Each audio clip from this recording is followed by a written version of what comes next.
Imagine that you're in a prison awaiting execution for a crime you didn't commit.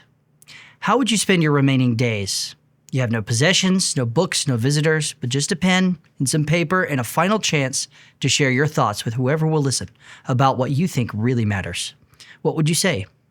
In this course, we will study the writings of Boethius, giving particular attention to his last and most famous work, the Consolation of Philosophy, the work he wrote while he was awaiting his death around the year 524.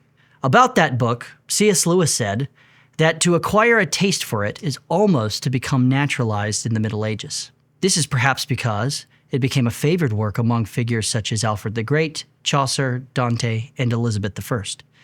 Yet Boethius calls us further back into history as well. His use of Plato, Aristotle, and the Stoics reveals an important connection to antiquity.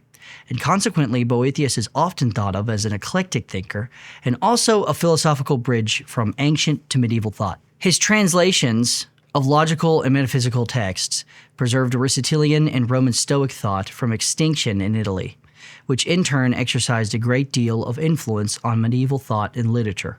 We will look at these works from the logical to the musical to the theological, and Boethius' attempt in these texts to synthesize certain philosophical and theological commitments of pagan and Christian thought. They will introduce us to a broad range of topics, including Boethius' conception of argument, dialectic, God, justice, providence, the Holy Trinity, the Incarnation, created goodness, true happiness, and the alleged consolation that philosophy provides.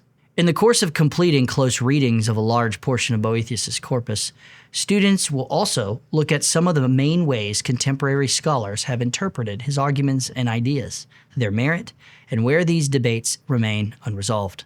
Additionally, they will look at the often neglected logical works and consider how they help teach logic to students, and more importantly, how Boethius' unique approach to dialectic prepares students to use logic in practically any area of inquiry. So join us as we explore the writing and legacy of one of Christendom's most interesting and dedicated minds. I'm Dan Kemp, Junior Fellow of Philosophy at New St. Andrews College.